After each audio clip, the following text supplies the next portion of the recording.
el fármaco biotecnológico Muromonab CD3. Primero vamos a hablarle de la descripción del fármaco. Este fármaco biotecnológico Muromonab CD3 fue el primer anticuerpo monoclonal purificado de murino que estuvo disponible para uso terapéutico en humanos desde el año 1985. Este está dirigido para los receptores CD3 de la superficie de los linfocitos T humanos.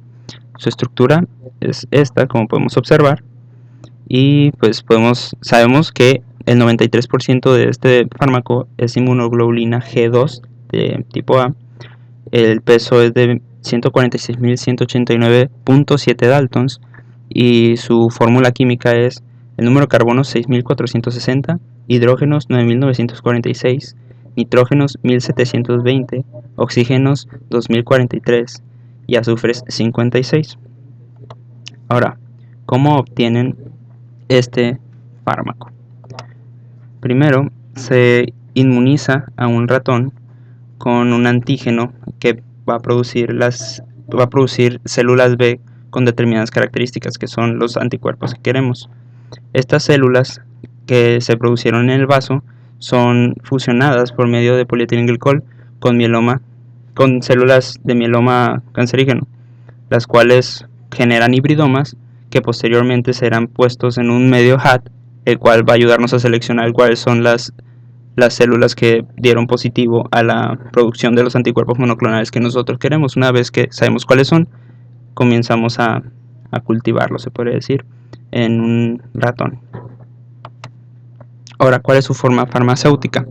A partir del año 1986, la industria farmacéutica estadounidense Centocor Ortho Biotech Products lanzó al mercado el fármaco KT3. Este viene en dos presentaciones, una solución e inyección. Estos medicamentos se administran por vía intravenosa en una concentración de 5 miligramos por cada 5 mililitros.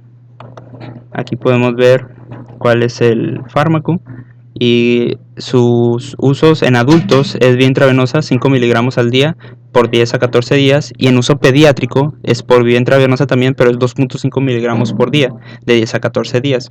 Esto es, sin embargo, cuando el paciente pesa menos de 30 kilogramos. En caso de que pese más allá de 30 kilogramos, se usa como si fuera un adulto con 5 miligramos al día. Ahora, el mecanismo de acción.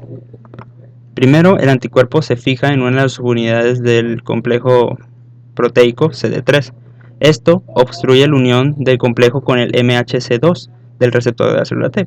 Entonces, una vez que se obstruye eso, el reconocimiento es interferido, por lo cual se detiene la respuesta inmunológica de las células T. Después de esto, las células T van desapareciendo poco a poco de circulación y se da un bloqueo inmunitario total.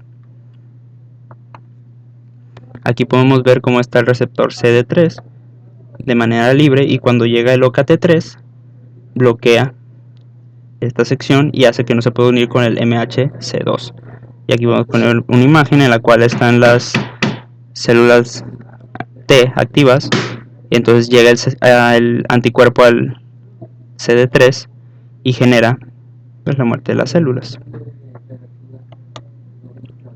Ahora, ¿cómo funciona? ¿Cuál es su farmacocinética? Primero, se administra la primera inyección de OKT3. Las células T circulantes van a absorber gran parte de los anticuerpos que se encuentran circulando en el torrente sanguíneo, ya que se administran vía intravenosa. Estos anticuerpos realmente se pegan en minutos en estos mismos. Esto ocurre en paralelo con una rápida y completa eliminación de las células T circulantes. Entonces, el resto de los anticuerpos monoclonales que están en circulación son consumidos por las células que tienen los receptores CD3, que están localizados en los órganos linfoides. Cuando empieza a ocurrir este tipo de cuando empieza a ocurrir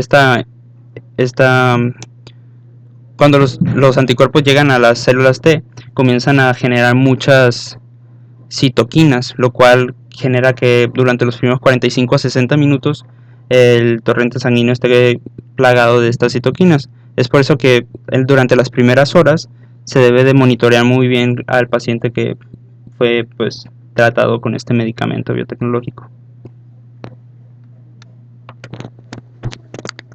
Bien, pues ahora hablemos de la descripción de las patologías de este fármaco y por qué se usan.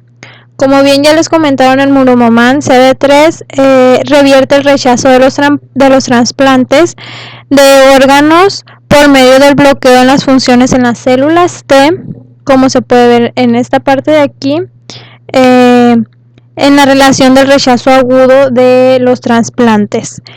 En los ensayos in vitro que se han realizado, indica que produce una estimulación precoz de los linfocitos, seguida de la acción de las citocinas, por lo que bloquean tanto la generación como la función de las células efectoras tras la suspensión del tratamiento en funciones de las células T. Retorna a la normalidad en una semana después de su suspensión. Como se observa, tenemos los linfocitos y se produce entran las citocinas que hacen que se aglomeren o se produzca más lo que son las células T mediante el bloqueo, y se tiene ya la célula específica que necesitamos. Bueno, las contraindicaciones. Este medicamento no debe ser administrado a pacientes que presenten hipertensibilidad a este o a otros productos de origen murino, o en pacientes que presenten falla cardíaca o sobrecarga híbrica. Esto será evidenciado por medio de una radiografía torácica o cuando hay un aumento de peso al 3% en una semana previa a su administración, y sobre todo no debe ser administrado a mujeres embarazadas. Los efectos secundarios que este fármaco ocasiona con el tratamiento anti-CD3 es el síndrome de la liberación de citocinas. Como ya se había mencionado, pues hay una producción excesiva de estas. Típicamente el síndrome se inicia después de la venoclisis del anticuerpo, pero puede aparecer después en ocasiones y suele persistir algunas horas. El origen de las propiedades de activación inicial de dicho fármaco es la unión del anticuerpo con el complejo de receptores de los linfocitos T, en combinación con el enlace mediado por el receptor FST.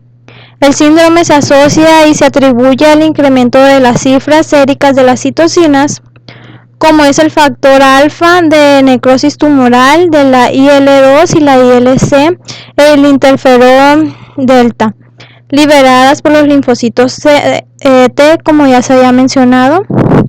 Y los síntomas suelen ser más graves en las primeras dosis, y en las subsecuentes dosis disminuye la frecuencia debido a que pues ya se ha administrado antes. Las manifestaciones clínicas frecuentes son fiebre alta, malestar abdominal, escalofríos y rigidez, cefalia, temblor, náuseas, vómito, diarrea, dolor abdominal, malestar general, mialgias, artralgias y debilidad generalizada. Las molestias menos comunes comprenden relaciones cutáneas y trastornos cardiorrespiratorios, así como también se han descrito edemas pulmonares graves potencialmente letales, síndrome de insuficiencia respiratoria aguda, colapsos cardiovasculares, paro cardíaco y arritmia en ocasiones. Por otra parte, el uso repetido de Muromoman CD3 ocasiona inmunización del enfermo contra los elementos determinales del anticuerpo murino y con ello neutraliza y anula su eficacia inmunodepresora. En los últimos 5 años disminuyó de modo sustancial el uso del Muromoman CD3 y tratamiento de rechazo debido a la toxicidad y a la disponibilidad de la globulina antimicótica, como que ha sido el reemplazo de este medicamento. Ahora bien, hablemos de la toxicidad y las interacciones con otros medicamentos. Las toxicidades relacionadas con este tratamiento anti-CD3 son la anafixia, que provoca el desvanecimiento, vómito, dolor de cabeza, fiebre, entre otras enfermedades o síntomas. Se ha observado también el rechazo del rebote cuando se suspende el Muronomab CD3. Los tratamientos anti-CD3 pueden limitarse por anticuerpos antidópicos o antimurinos en el receptor. En la actualidad y pocas veces se ha utilizado la combinación del Muronomab CD3 en el trasplante, y esto se ha reemplazado con ATG y aluntisumab. Las dosis de otros agentes inmunosupresores, junto con Muronomab CD3, son poco comunes y poco utilizadas, por lo que no se tiene registro alguno de las interacciones. El Muronomab se ha utilizado solo como coadyuvante, más no, como ya se ha repetido, no se ha utilizado con otro tipo de fármacos. Eso en el tratamiento del rechazo de la médula ósea y en el trasplante del rechazo agudo del páncreas. Bueno, y como conclusión ante todo esto, tenemos que el Muronomab es un medicamento inmunosupresor que se utiliza en las personas que reciben o han recibido un trasplante de órganos. Este medicamento biotecnológico actúa bloqueando la función de los linfocitos T. Se utiliza para prevenir el rechazo de trasplantes en operaciones con pacientes de alto riesgo, así como para tratar el rechazo grave resistente al tratamiento habitual dado a un paciente antes y después del trasplante. Es un anticuerpo ampliamente utilizado en medicina y biología molecular en el campo de la inmunología. Su forma farmacéutica no es muy variada, pero es fácil de aplicar y no muy tardía, ya que se suministra vía intravenosa. Debido a los efectos secundarios y a las toxicidades que de este medicamento ocasionaba a los pacientes que los consumían o a los que se les suministraba, fue retirado del mercado de ventas, ya que estas consecuencias son muchas y en algunos casos muy riesgosas. Muchas gracias por su atención.